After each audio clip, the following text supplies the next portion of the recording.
Hello, people. Oh, active in the chat before I even got here. Good evening. Good evening. What's up, Robert? What's up, Joe? Good to see you guys beat me into the chat. I'm back from Vegas, and I'm not rested. I'll say that much. Vegas is stupid.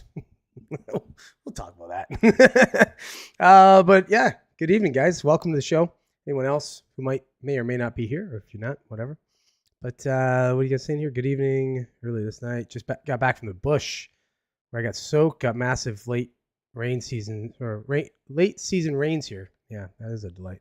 Cold, wet autumn night. Got open a bottle of red. The fire on and dogs cured up in front. Big electrical storms to the southeast. Sounds like a not bad night going on there, buddy. So I don't feel so sorry for you over there with the rains. Canada seems revved up for the election. Carney getting some bitch slaps from the press, and PP some good rallies. Yeah, that's for the stock market. A crashing was due. It'll recover. Just a vaunted casino in any case. Better the U.S. and by association Canada recover, reshore industrial capacity. I agree. We're going to talk all about that. Obviously, you saw what we're talking about tonight, so you're a little ahead of it. But Alberta should go UDI. Otherwise, they're going to get screwed in the new Carney Canada. I don't think he's going to win. But we'll see. China seems to be backing him, though. We're going to talk about that. Yeah, so obviously, you see what we're going to talk about tonight. We're going to talk about the tariffs, the economy, all that related to Trump and the moves. We're kind of going to spend a lot of time on that. I think it's kind of like a 2 or 3 tier sort of discussion. There's not just a one, it's not a little one dose conversation. So we're gonna spend a little time talking about that, and we'll really get into it. And we're going to talk about China kind of trying to influence some of Canada's. They're just trying to influence our elections. It seems kind of like Trump was doing. To be honest, it seems like everybody wants the Liberals, which is kind of crazy. Not sure what's going on there. How the U.S. seems to align with China and wanting this jackass Carney to win, but it seems like they're pushing a little bit for that. We'll talk about that, and we're also going to talk about a former Doge employee. I mean, she wasn't like brought on; she was absorbed essentially into the Doge agency and then resigned, and now she's got shit to talk about it, as you do when you leave a. When you leave a job, you usually talk shit about it. So, there's no difference here. So we'll talk about that. We'll see where we land on that. If you're not yet a subscriber and you do watch the channel and you watch the podcast, do hit the subscribe. Does help the channel. Also, jump in the chat. You can see we're you engage in the chat. I engage with you. So that's the best way to kind of get in the conversation. If you want to help the channel out, check out some of the videos, share, like, comment on them, all that kind of shit. Obviously you know what to do. So live broadcast I do once a week, Mondays at 7:00. So, join the live broadcast and get into it. That's the best way to sort of, to be a part of it. If you don't want it, well, then fuck off. I don't, whatever. I don't really care. I do it. I don't, whatever. Fuck off. Anyways, but yeah. What are you saying there, Joe? Greetings from watering my plants to Michigan. That's not fucking real. Screw off. That's not real. You said all of them were real. That's a funny made up one, but that's not real.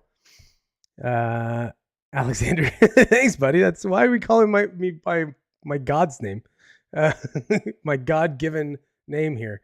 Only when I'm in trouble I get called Alexander. So come on, it's just the boys here. How was the bunny ranch?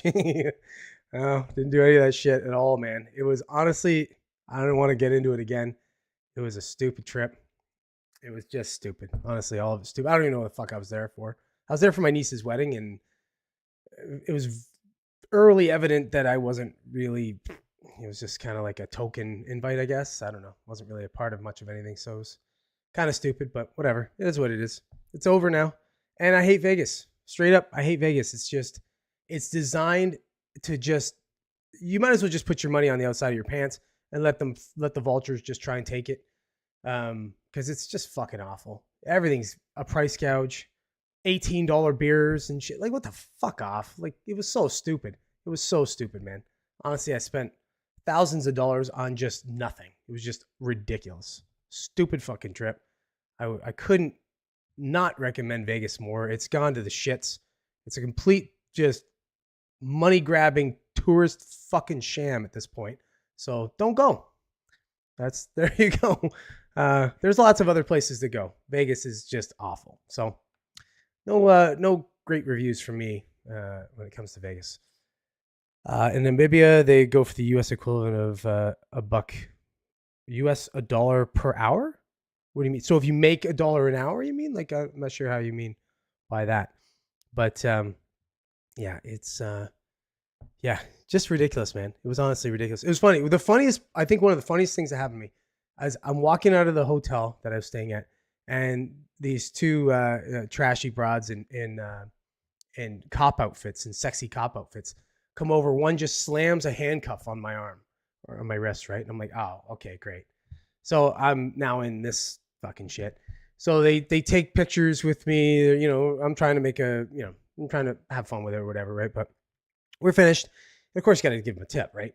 You know what she says to me? She goes, well, the suggested tip is $50 a girl. I just fucking laughed at her. I go, $50 a girl for 30 seconds of an involuntary grab on the street. I go, are you fucking nuts? I look at my wallet. The smallest bills I have are 10s, unfortunately. So I had to give them 10s each. But I was like, you're getting $10 each. And you should fucking be thankful that you're getting $10 for nothing. Like, just because I'm an idiot and, you know, I didn't protect my arm well enough, I guess. So, stupid. Fuck you, Vegas. Fuck you very much. Yeah, could have gone anywhere else. I should have went to Florida or something. Fuck, whatever. Anyways. It's over. It's over now. So, you know, obviously I need to speak to the shrink about this. We're going to have a couple of long sessions and I'll get over it. It's back to work. And of course I feel like I lost a few days work and it's, you know, so I have to catch up. So it's, it is what it is. Anyways, now we're past that. Thanks for dredging that out of me there, Joe. In the mid to late 90s, you could get a surf and turf lobster dinner for $6. I know. I'm like, even the first time I was in Vegas, it wasn't like that. I mean, you can still go to the variety stores and get pretty good deals. Like we were getting these the big tall cans of beer, 2 for like $7. You know, that's fine. But $18 a beer at the fucking hotel you're staying at in the bar, like fucking ridiculous. Anyways, completely fucking retarded. That's what it was. That's what Vegas is. Oh, and I spent probably like 300 American on just fucking Ubers going around different places. So that was fun too. I did find a gem, which you wouldn't know about this, Robert, but you should know about it, Joe. Hopefully. There's a place, what is it called? Oh fuck. It's a Takeoff Raising Cane's. It's oh fuck, it's like this chicken place. What the hell was the name of it? It's like Raising Cane's or geez, I don't know. It'll come to me, I'm sure, after. It's something like that. I found it, of course, the last day we were there. It's got this great Texas toast and the chicken fingers are friggin' like fall off the bone. It was delicious. I was like, fuck me. Of course I didn't find this day one. I was eating Chick-fil-A most of the time because it was just out.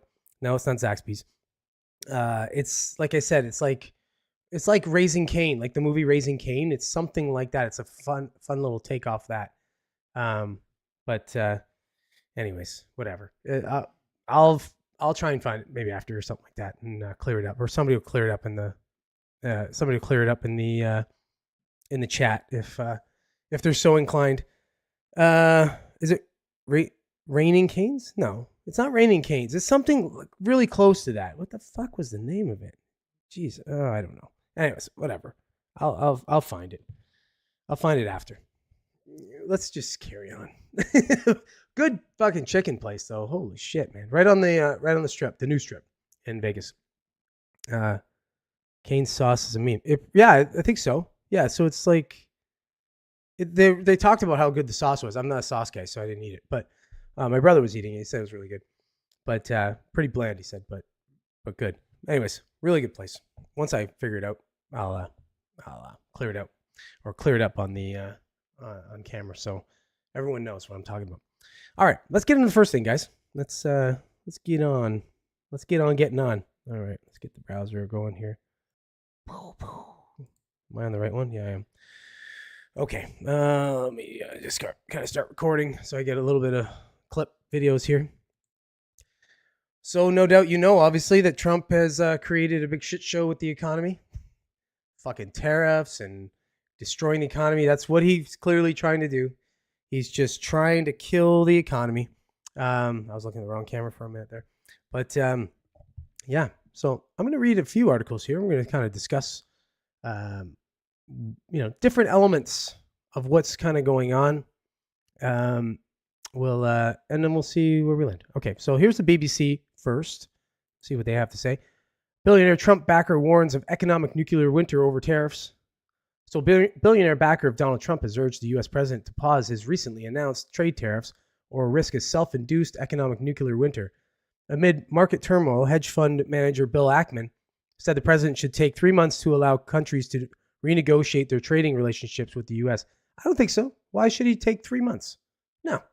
You put him under fire. Like, if you ever watched Shark Tank and you'd see Mark Cuban, he'd give people like the 24-second shot clock. It was kind of stupid. But I understand you putting them to a pressure deal, right? So I don't think you should give them 3 months. That's way too long. They've had months.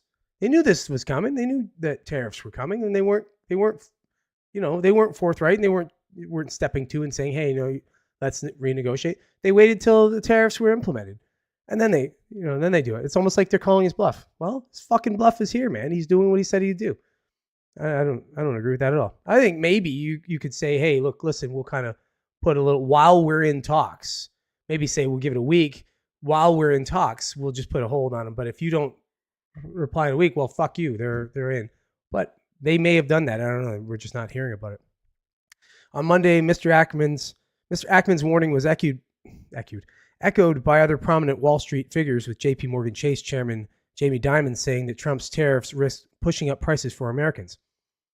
Despite the shockwaves, the American president is moving ahead, with the White House rushing to label a rumor he might put new tariffs on pause as fake news. So it's funny that these guys like Jamie Dimon are talking, like, you love this. Fuck you. You love this. Volatility in the market is fantastic for trading. So these guys love it. They act like they don't.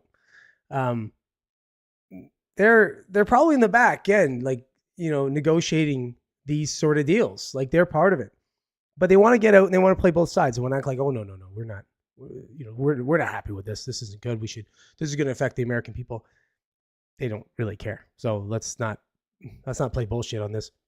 The only people that are going to lose money on the market right now, the volatility of the market, are people that are selling. If you're holding, or unfortunately, people that are selling. Some people are selling because they're retired, or they're pulling income, or whatever reasons that they have. They're having to sell stock. They're forced into a bad situation. Or people that may be retiring right now, or in the midst of retiring, and the market's dropping. Well, then their money on paper is going down. So it does affect their strategy. What they're going to be able to pull in retirement and such. So I have some, obviously I feel sorry for these people that are dealing with this, but anybody who's just panic selling at this point, are you new? Like, are you new to life? Just look at the market. It's cyclical. These are the same people that probably panic sold in 2008, right? It's just, this happens, right? The markets are, it's ebbs and flows. It doesn't go up in a straight line. If it did, everybody be in it. So calm down, don't rush yet.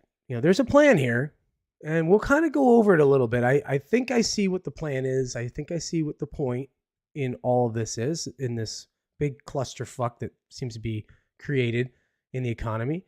It's a big shakeup, right? And if I'm right, which I'm never wrong, no, it's probably for the reason I think it's for. So let's just carry on with this BBC article quickly before we kind of discuss a little bit more, and then get into the next articles.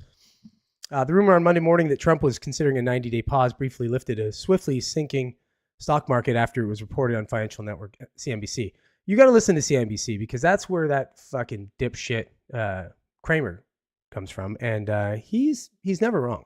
He says a lot of good shit there, and you listen to him, he's on the ball. Just listen to whatever he says and do the opposite. The White House almost immediately shot down the report showing Trump's commitment to his new import taxes. Stock prices largely stabilized afterward. The baseline tariffs of 10% on most countries' goods that Trump announced last week have already gone into effect, while the higher reciprocal rates he wants to impose on the worst offenders are expected later this week. Some countries are seeking to negotiate lower rates with the White House. So, you got to understand the tariff thing. It's not. It's a leveraging tool, right? So it's something to do to bring the negotiations to the table, because a lot of these countries have been imposing tariffs like crazy on America. Just go to Europe and see how many GM, Ford, what's another, Mazda, even see all the North American cars. How many North American cars are on the road there? It's so little, it's ridiculous, because they put heavy tariffs on it. So we can't actually do business with the EU as far as like American companies selling cars. But you see tons of Mercedes and Volkswagens and, Saabs and whatever, all these European car companies selling cars in North America. So it's obvious that there is that it's not equal. If it's free, equal free trade on both sides, then you'd see value, and you'd see different cars all over the place. You'd see American cars all over the place, but it's not that way. So it's unfair. So the idea, the setup of these tariffs, this would be my guess, is that they're going to try and get basically free trade across the board, to the countries that we're in heavy trade deficits with. China, for example, Japan. Yeah, I don't know what the trade deficit between Canada and the US is. I don't know if there is one or not. We've had mostly free trade for years, but there are certain elements that aren't free trade, right? And which is, again, why the tariffs are being implemented to negotiate against those unfavorable tariffs on certain segments of the market, right? All right, that's enough of the BBC. Kind of enough on the tariffs. What are you guys saying here? There you are, Gizzo. What's up, buddy? What are you saying here, guys? As someone with 401k or stonks, I think it's funny watching the boomers freak out over the market correction. Let the boomers eat leveraged paper. They're in for an even bigger correction than the stocks. It was just a larger transfer of wealth. Capitalism has become a game of who has all the money in the end wins. Yeah, it's true. That's okay. So we will talk kind of about the stock market in relation to all this, and why there isn't really, in my opinion, obviously this is all in my opinion. Don't take me to the bank.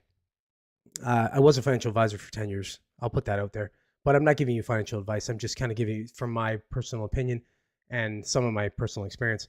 We will talk about the stock market and how that doesn't exactly affect things the way that people think they do. It's been this oversold idea that the stock market is the absolute sort of gauge of the economy. It really isn't.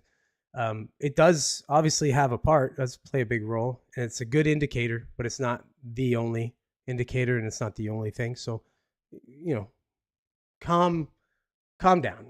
Cooler heads prevail when the market's going a little crazy. It's probably a good idea just not to watch it, unless, again, you're trading in the middle of it, or it relates to you, right now, essentially. So I would look at it. I'm personally looking at it as a buying opportunity, right? As the market starts to go down like that, starts to tank, I'm like, oh shit, there's a fire sale right now, and it's maybe time to buy some stock. So that's how most disciplined investors look at it. Or some people do, obviously, the options trading where they're selling and stuff. But as far as the tariffs, to kind of claw back or come back on that, it's too early to freak out right now about these tariffs. I don't think this is if you want to see what the opposite is probably of what's happening, go read the liberal news media, because they're the ones that are just trying to get all your blood pressures up. If you really want to kind of get a gauge on it, watch the podcast. Watch Patrick Bet-David or something, a guy who understands finance in some way. Go check out some of the financial podcasts, and that, Kevin O'Leary, who I'm going to talk about a little bit, very smart in how he kind of diagnoses or breaks this down. If you really want a good idea of what's going on and maybe what the reasoning behind it is, watch these guys. Don't watch the news. Don't read the news, because realistically, they're just going to get you all hyped up, because it's fear porn. And this is right now, it's like, this is fear porn on steroids. So What are we saying here? Oh, guys. So hear the sucking sounds. BlackRock, Amazon, Google, and Microsoft will be in the final four. Can't forget Vanguard. Yeah. Well, Vanguard, State Street, BlackRock. Yeah. Isn't Vanguard? Which one of those? Is it Vanguard that is linked up heavily with BlackRock, or is it State Street? I'm not sure. But I think out of the three, I think it's like it ends up being, when you really get down to it, kind of two. But yeah, if you want to know who the real owners of everything are, there they are. Yeah, so I think BlackRock absorbs Vanguard. Yeah, exactly. That's what I think too. There you go. So it's you and I are on the same page, buddy. Old Trumpy not to bother by it all just yet. The stock market ain't the economy. Exactly. Buy the dips. Buy the dips, buddy. Buy the dips. That's what you do, man. You want to make money, buy them right away. FFS, heard of it? Is that a real place? Oh, for fuck's sake, heard of it. What, Ottawa? Is Ottawa a real place?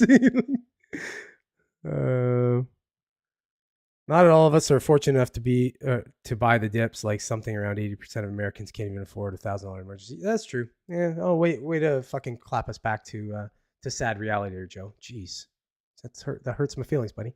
No, you're right though. But if you can, it's the best way to go. Windhoek. Yeah, Windhoek is Namibia. That's where our buddy Robert's from, Gizzo. Okay.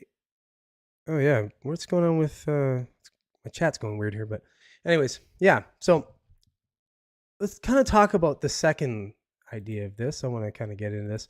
Like I already talked about the fact that I was going to bring up Kevin O'Leary's take on things. So let's do that. So Kevin O'Leary, if you know who he is, he's one of the Shark Tank guys. He's a Canadian and now a big investor in North America, a bunch of different companies and such. He has some things to say about the tariff war and all this, and and what he thinks Trump should do, essentially. So let's read this article. This is Fox Business, so it's going to be a little bit more right leaning. Let's see what they have to say. Kevin O'Leary says Trump's been offered off-ramp in bid to ease trade tensions. So the European Union offered President Donald Trump an off-ramp to ease trade tensions and market volatility with their willingness to go 0 for 0 on tariffs on industrial goods. Which, again, like I'd said, that would seem to be the aim. I don't see this any other way. I don't think the U.S. wants to come ahead on this. I think they're just looking at, like, let's just play from a level playing field, equal, because they know realistically they're going to come ahead. The U.S. is the juggernaut. But if you're handicapping them right away, like if you're letting everybody get a 10-second head start, well, now they got to play catch up, and they're like, fuck catch up, we're done with that now. We're 36 trillion in the hole. Pretty sure you got a good enough head start on us now, so it's time to play from an even playing field and see if they can get rid of some of this trade deficit. This is really a huge opportunity for Trump to find an off-ramp here in the administration, the Shark Tank star said. Because if you think about how restricted it's been in Germany alone, in the automotive trade is what he's talking about, or in Switzerland or France about getting U.S. cars into those markets, they've been so punitively oppressed with tariffs, and they're willing to wipe those out. There you go. O'Leary pointed to ongoing volatility in the global market, but said the EU's offer could mark the beginning of a beautiful outcome if the Trump administration seizes the opportunity. The Eurozone has been brought to its knees, he continued. It's willing to go 0 and open its markets up, and that's the key. It's funny because, okay, so if this were to happen, like this is where I think you don't hear about this, and you're not going to hear about the backlash. The real backlash you're going to get to shit like this is going to be on the EU side. It's going to be from companies like Volkswagen and, like I said, and Mercedes and these companies that they've been killing it in their own market on their own shores, and then they've been killing it pretty good on U.S. and Canadian shores. So they don't really have anything to gain. They're going to lose market share because I don't see it as people are going to buy a lot more of those vehicles over here, but they will buy less vehicles over there.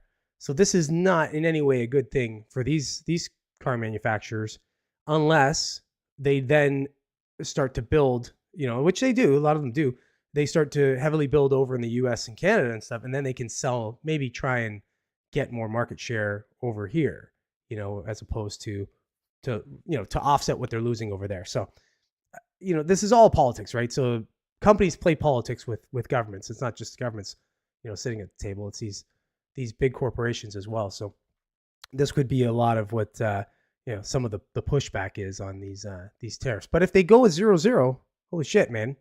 They must be aware that this could really hurt them, the other way if they don't give in. Like, it could hurt them more than if they don't give in. So the idea that you would open up the markets and set the path for every other negotiation of the other 59 countries. This is the opportunity. This is the moment. European Commission President Ursula von der Leyen, ever heard of him, said Monday that the EU has offered the US a deal to remove tariffs on industrial goods as part of trade negotiations. The move comes on the heels of Trump imposing 20% tariffs on the EU and other US trade partners, creating panic among investors. So again, the panic creation is the key here. It's to let them know, like, if you just start slewing out some threats, oh, we're going to do this, we're going to do that. If you don't do this, then nobody really takes it serious. You start doing it. You start imposing these tariffs. Boom! They start to see it. They start to know that this is real and it's really going to affect their economies. Well, they're at the table. They're at the table yesterday. They're not at the table in 3 months from now, like Ackman says. Oh, let's just give them 3 months. Yeah, then they'll wait for 2.5 months and they'll sit at the table. So this just gets them going. So it's a painful pill to swallow, obviously, for anybody who has to swallow, and it's going to hurt the. If you're buying a car in the short term or something, yeah, it's probably going to affect you. Or if you're I don't know, if you're buying things that are affected by these tariffs directly, sure, you're going to take a little bit of a hit, but it's short-term pain for a long-term, for the long-term good. If this all works out the way it's supposed to. Now, of course, it's arguable that it won't, but I believe it will. So that's all that Fox News has to say about it. I think, again, like I said, I like Kevin O'Leary's take on it. If you've heard him a couple times talking about this, he's kind of for the tariffs as a negotiation. He's not for the tariffs as a long-term strategy, which I'm not either. I don't think it's a long-term strategy at all. I think if you could get all the countries to get to 0-0 and there's no tariffs across the board, we have free trade all around, then it would just be the kind of the best of the best. The consumer controls what they want. If you want a Mercedes, It's not because it's like, oh, Mercedes is cheaper because whatever Saab is tariffed like crazy. If you go to buy a new car now, even in your idea or in your negotiations has to be the fact that certain cars have a higher interest rate to pay for, and then others don't. Like, you might be able to get a back year for 0% interest, and then that would make the decision whether you're going to buy a Hyundai, let's say, as opposed to a Honda or whatever, right? So, but if you take away those tariffs that are causing people to make the decisions based on those the money idea like that, then I think it's good for everyone all around. So I see these tariffs as a good thing. Like, I see them as a good tool to get to that 0-0. What are you saying there? You just gave me the Windhoek vibes. Yeah, sure. Yeah, you don't remember that from before, you fucking liar.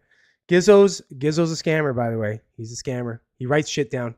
He's got it all written down. He knows where you're from. Trump's not going to blink. No, he's not a blink. No, he's not. He's not. Trump's not a fucking pussy. I give him that, man. He's going to stick to this.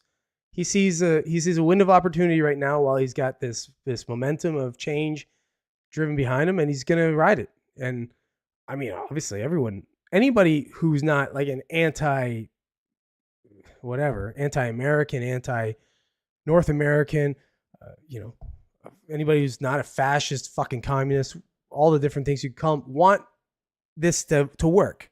They want people to win. They want this to be a good thing. They don't want this to backfire and then everybody has to pay for the mistake. It's one of those things, is like when you see somebody, they go against your advice or something, you go, oh, like you have this negative thing in your mind where you go, oh, I hope they fail. That's just a douche way of thinking. I don't typically think that way, and if I do, I suppress that stupid thought. I put it down in the pussy files where where my hurt ego is.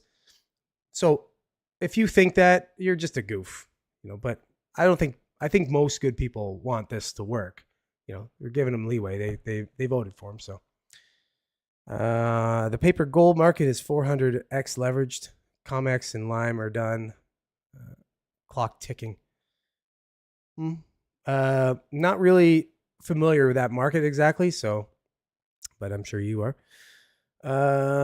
Trump blinks when Israel tells him to blink. Yeah. Well, yeah, Israel has a pretty strong hold on the U.S. On U.S. politics. Always has. 109 countries for no reason. True enough to a point. Zion Dawn is obligated, not bought, or obliged, not bought. Zion Dawn.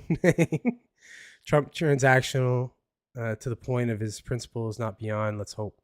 Yeah. Well, I think the thing about Trump is, I've said this before, I think he's just guided by ego. I think he loves the idea of being revered and being like, he wants a statue of him. So he wants to do things that are good for America, but it's not just because he's this philanthropist and America loving guy. Some of that, sure, but a lot of it's his legacy and his ego and all that, which utilized properly can be great. Like I've said it a number of times, when people talk about like Mr. Beast being a philanthropist and they're like, oh, he's just doing it for clicks and he's doing it for views. I don't give a fuck. At the end of the day, the good things are happening. I don't care what your fucking reasoning is. I just care that the good things are happening. You could tell me flat out, yeah, I do it just for to be notorious. Oh, fuck, I don't care. I give money to strangers and shit at times for various reasons. Sometimes it makes me feel good. Sometimes I do it out of obligation. Sometimes I feel awkward and I do it. The other day, some guy was trying to sell his music to me, like 2 days ago, outside of an LCBO. He's trying to sell his music. He's got printed CDs of his thing. It's like rap and whatever and that. And I asked him, like, what are you looking for? And he said, well, ideally 20, but I'll take anything. So I gave him $20 and I said, just keep your thing. I said, I don't want to be a dick, but that's not my type of music. I'm sure you're great, but I said, just give it to someone else. Pass it along to someone else who might want it and doesn't have the money or something like that. I said, I'll just support you because you're out here doing it. It just made me feel kind of good to do that. And, there's a little bit of obligation to the fact that he came up to me and I didn't want to, not do it. So there's a number of reasons, but again, don't give a shit. At the end of the day, the $20 got to him. That helped him. Who cares what my fucking reasoning is? It's the good thing that was done. Goof. What's this? Why is goof tantamount to the N-word here? Goof. Who you calling a goof, friend? Goof is it's a prison term. It started as a prison term. When you call someone a goof in prison, it's like supposed to be the worst. I don't know, but it's just a funny term to use. It's like a douche or goof, fucking goof. Doesn't have the same meaning. And obviously, I'm a white dude and I can't say the N-word. I don't even think the N-word's a good insult. It's like, it's stupid. It doesn't have the same effect. I don't know. Like it might if it had a different meaning maybe, but it doesn't have the same effect. I wouldn't even use it if I could. It's like a stupid thing. I'd rather call somebody a fucking asshole or an idiot or something. Idiot's a great one. You're telling someone they're dumb is in different ways is the best for me. Or a coward. Coward's a good one too. A dumb coward. Can't beat that one. Trump really wants to be beloved, in my opinion. The problem with that is the old when you try to make everyone in your base happy, you end up making a lot of them angry. Yeah, agreed. You can't make everybody happy, right? You just gotta. But that's the one good thing about Trump. I think that he's just kind of like, he's gonna do it. Damned if he does, damned if he does. You know what I mean? He's just gonna do what he said he's gonna do, right? And if you're unhappy about it, well, like I didn't like the whole whiffling on TikTok, but whatever. I mean, he decided he was gonna whiffle on that, I guess, because it arguably helped his campaign. So whatever. It's funny when I see Canadians get so mad when they get called a goof in the middle of an argument. I know I think that one's irrational. It's like an irrational thing. You called me a goof? Okay. Like, you can call me anything. I honestly don't care. A word's a word, doesn't really mean anything to me. It only is the person it's coming from and the intent behind it. If it's somebody that means something to you, they're calling you a word and they mean something heavy behind it, then whatever. But you can be an asshole. It's fine. I've been an asshole many times. I'm not an asshole, but I've been an asshole many times. Somebody calls me an asshole. I'm like, oh, I guess okay. If somebody I care about called me an asshole, I'm like, well, maybe I was being an asshole. But if somebody I don't care about calls me an asshole, I'm like, oh, fuck you. I don't care. Call me an asshole. It doesn't bother me. Call me a goof. Ooh, I'm so hurt. In Southern Africa, koof is slang derisive word for a black African. Oh, really? I hope I don't get in trouble for saying this, but there was one of the Lethal Weapons, Lethal Weapon 2 back in the day.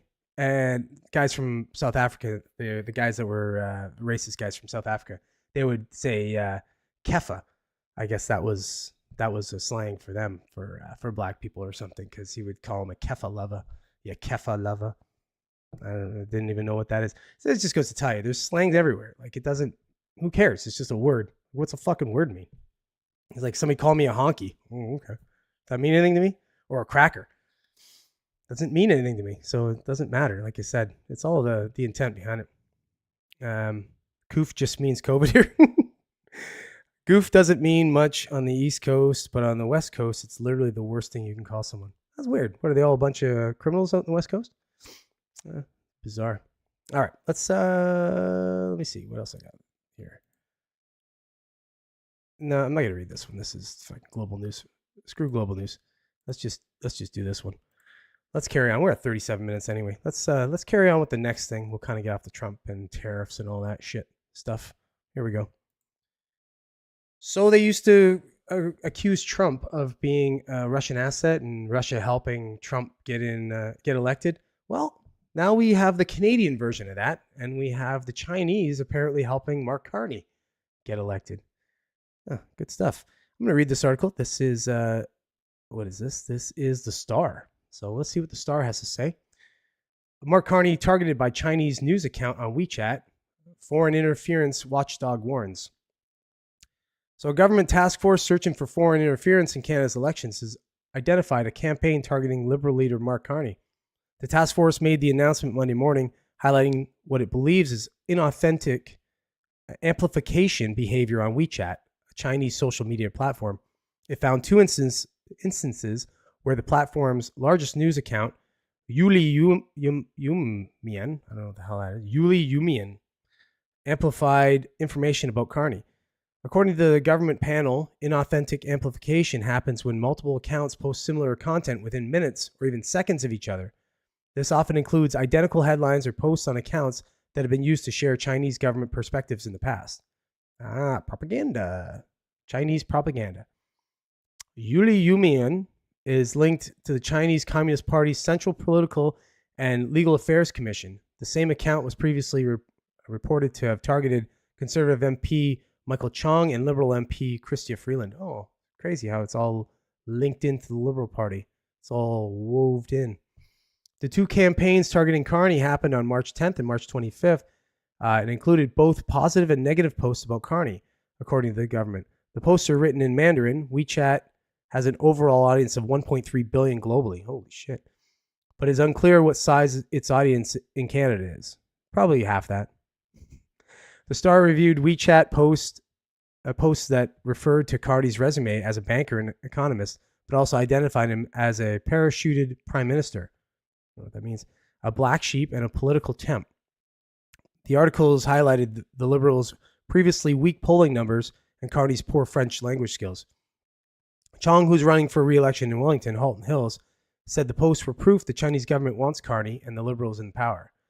Make no mistake, the Communist Party in Beijing is engaging in a sophisticated campaign to interfere in Canada's election with the aim of re-electing Mark Carney and the Liberals for a fourth term. Chong wrote in a post on X, they know what the Liberals have stood by, or that the Liberals have stood by as Beijing interfered in our democracy, targeted and harassed our citizens, and threatened Canada's interests at home and abroad. Well, we already know, like, long-standing that Trudeau has had I wouldn't say a good relationship. It's a weird relationship with China because it's too good. It's strangely good. We've heard reports of Chinese military training in Canada so they could train in cold climate. We've heard reports of basically Chinese police policing their own people in Chinese communities, little segments of like Toronto and such, and kind of with their own, like, they're just doing their own policing. They're not involving like the local police or anything. They're kind of just doing their own thing. That's fucking weird. That's some weird shit to do on foreign soil. Like, I can understand, you have an embassy and maybe your own little plot of land where that could happen or something, but on international like an international territory, you're doing that. That's a weird relationship you have with what should be not necessarily for an adversary, but a somewhat adversarial country or regime or whatever you want to call China at this point, because you're politically just not at all aligned. So this is all fucking weird. The fact that that they got a hard on for the liberals and they're going to start to get into our elections and start to screw around with essentially they're not, this isn't saying that they're screwing with our elections, but they're screwing with the information that's available for people to sway them prior to an election, because our election's coming up in 3 weeks. This is weird. I'm not going to read any more of this. I want to keep going on this article. It's a little long-winded. Not a bad article from the Toronto Star. It's it's a Canadian article, so it's usually left-leaning, but not so bad. It's crazy shit, man. This election's weird. I don't know if this is true, and I believe this is true, to be honest, but I don't know if it's 100% true with the polls showing that the Liberals are doing very well, because there's a lot of conflicting information to show that those might be bullshit. But if they are, man, this kind of shit isn't helping. This is the kind of shit that's going to push this election towards the Liberals in another 4 years of dog shit in Canada. And unfortunately, Trump on the other side of the border isn't helping much by saying that his preferred candidate's a Liberal as well. So, or maybe he is. I don't know. Maybe he's kind of helping people to go the opposite. I'm starting to think Pierre is toast. No, I don't think so. Not toast, but he might lose a minority government. Like, he might lose to a minority liberal government. I hope not, but y'all let China train the military there. Yeah, didn't you read about that? Like, where they were letting them train in the cold climates up here so they could get used to it. It's pretty crazy shit. Cardi speaks Cantonese, not French. Yeah, pretty much. Yeah.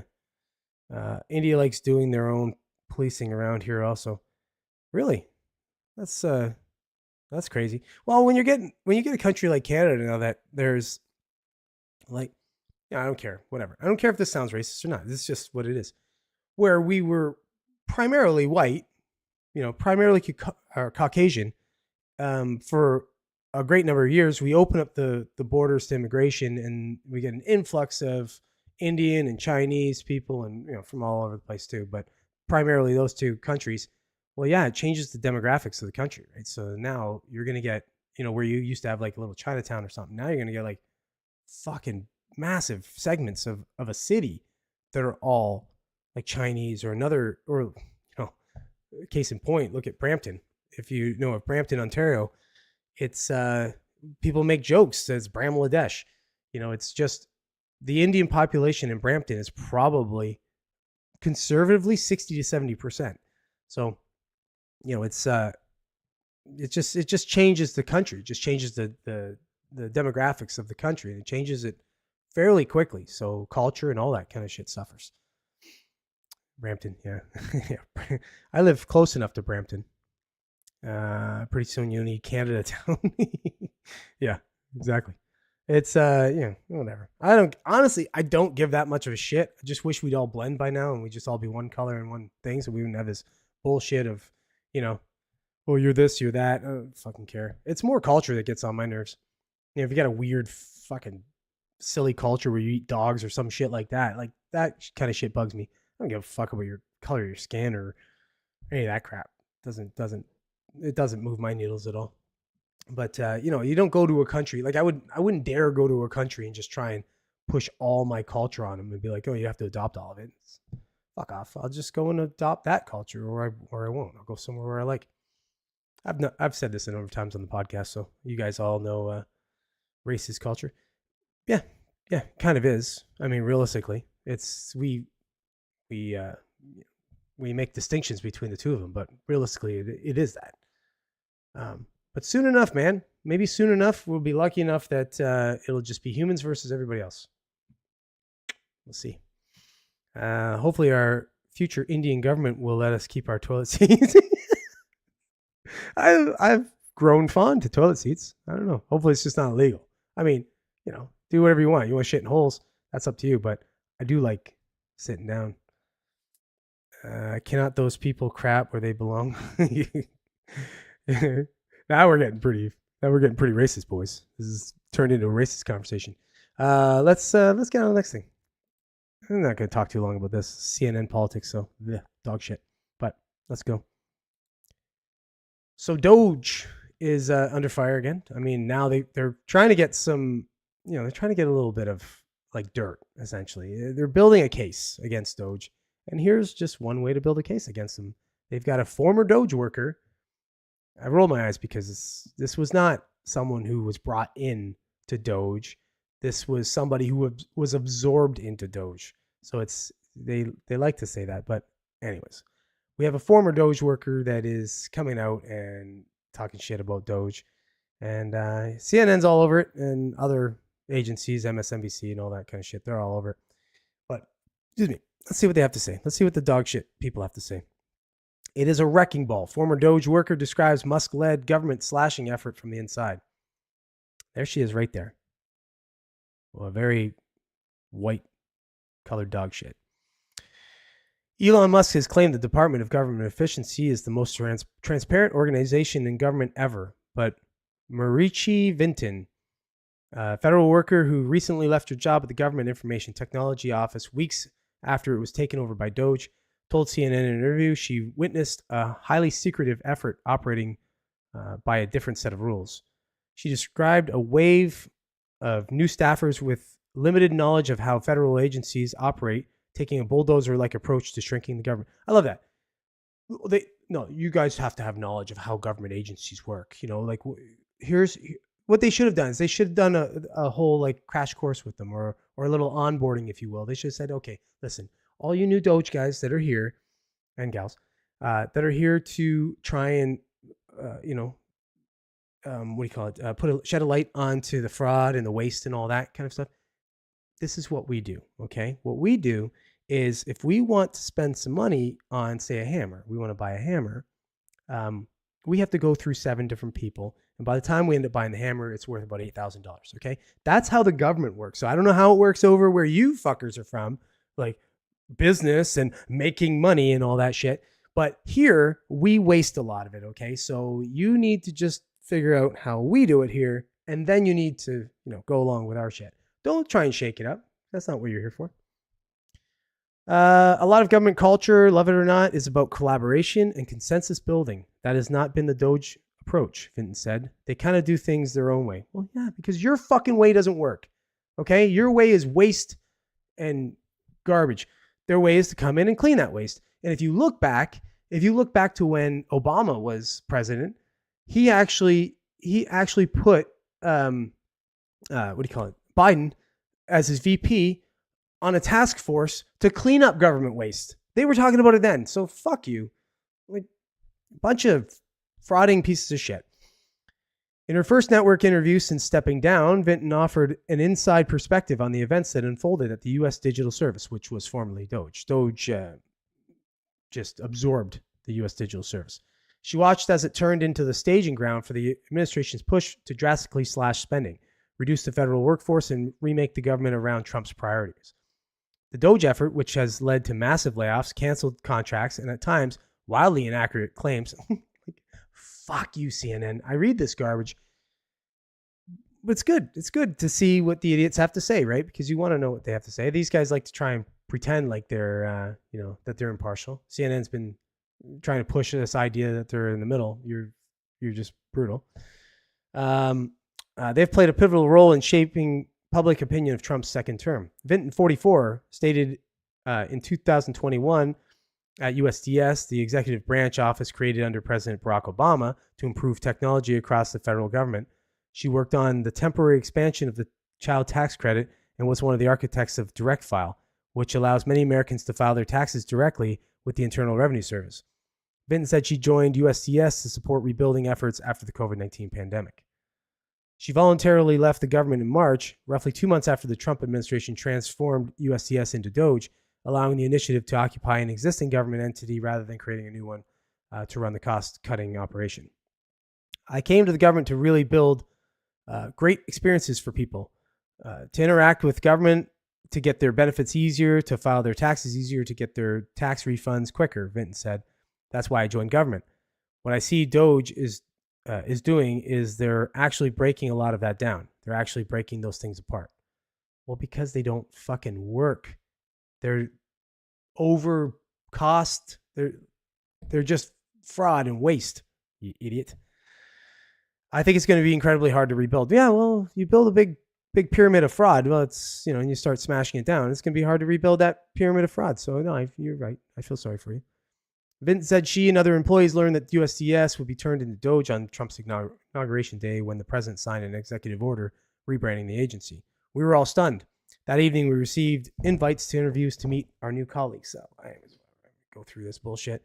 This is those interviews that he was asking them the question of like, what do you do here and all that kind of shit. Like just regular questions you'd ask somebody in their job, and they should have zero problem with answering. But, if you don't know what you're doing and you are, you don't want to answer, well, I inflate and I defraud Americans, then you probably would have a hard time answering those questions. So, on the night of Valentine's Day, less than a month after Trump took office, 43 of the agency's employees received 8 p.m. emails notifying them that they were fired. Vinton said less than 2 weeks later, another 21 employees resigned in protest. Ooh, we're leaving in protest. Ooh. Oh, so sorry. We will not use our skills as technologists to compromise core government systems, jeopardize Americans' sensitive data, or dismantle critical public services. We will not lend our expertise to carry out or legitimize DOGE's actions. Okay. We will not stop scamming, so we're going to leave. Anyways, okay. It keeps going for a little bit. Anyways, so clearly, as it would seem, why did that do that? Oh, here we go. As it would seem, they found a chick that worked there that had shit to say that really had no shit to say. I mean, so what? Yeah, they're doing what they said they would do. Oh, they're not doing it as nice as she said, or as she'd like. So she has shit to say about it. Well, okay, tough titties. Sorry. When you got to cut shit, that's what you got to do sometimes. So, fuck you. Oh, boys. What are you saying here? It amazes me the way the corrupt bureaucracy tears at them. There's no protection against that. And let us not forget the lobbyists. Exactly.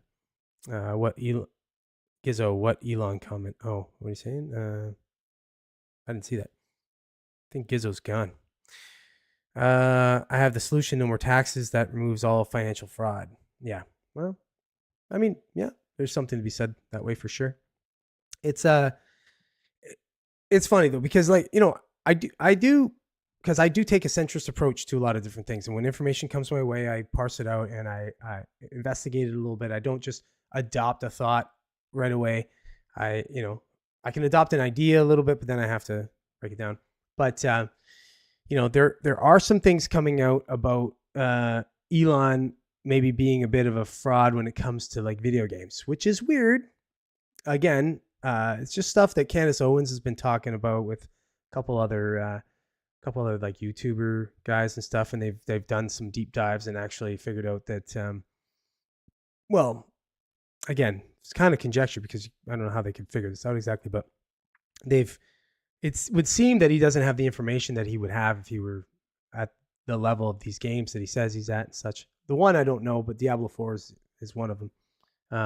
So there might be a little bit of bullshit to Elon, but I think there's bullshit to everyone. So it's a net good. What he's doing is a net good.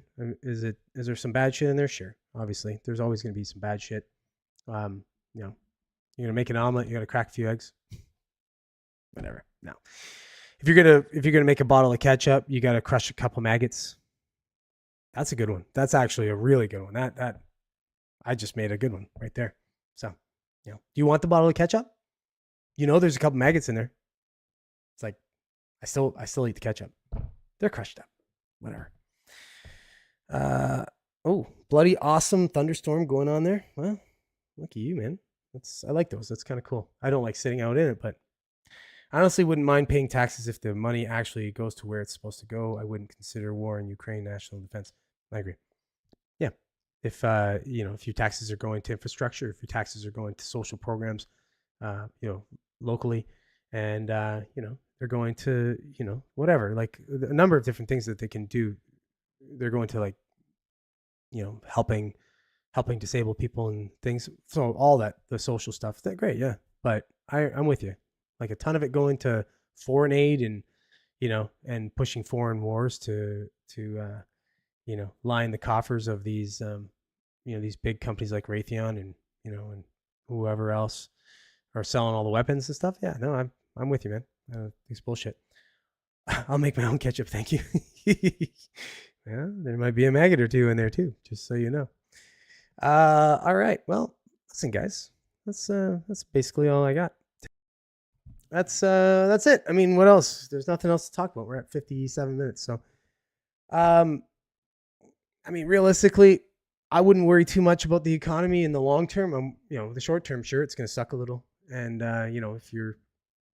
if you are looking to take money out of the stock market right now, yeah, sure, you're gonna have to take it at a reduction. But my advice would be this: hunker down, don't get crazy, and if you have a little bit of money, maybe buy in a little bit, because it's everything's at a discounted rate right now. So, but the tariffs aren't going to be here to stay either. Trump's just using them as a negotiation.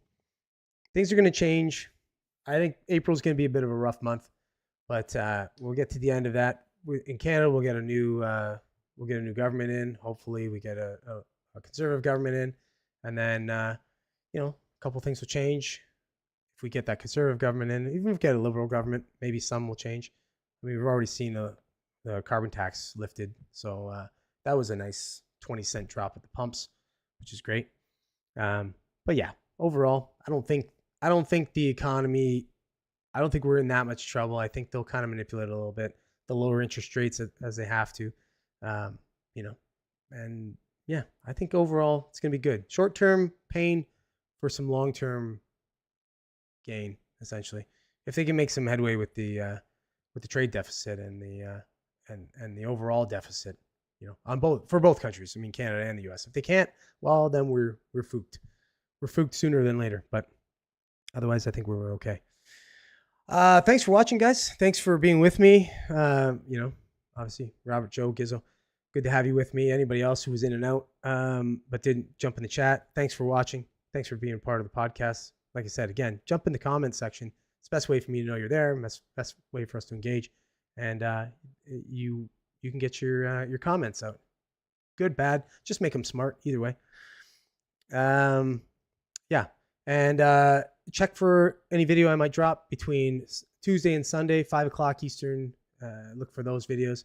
Like, share, comment, all that stuff. Engagement, that helps the small channel. And obviously subscribe to the channel if you haven't yet already. But yeah, look for the live broadcast on Mondays at 7 o'clock. Runs for about an hour, a little less usually. And yeah, and join us in the chat, like I said. Thanks, guys. Thanks, Joe. Thanks, Robert. Thanks, Gizzo. I'll see you guys next week, and hopefully more of you people that are watching and not saying anything. Until then, take care.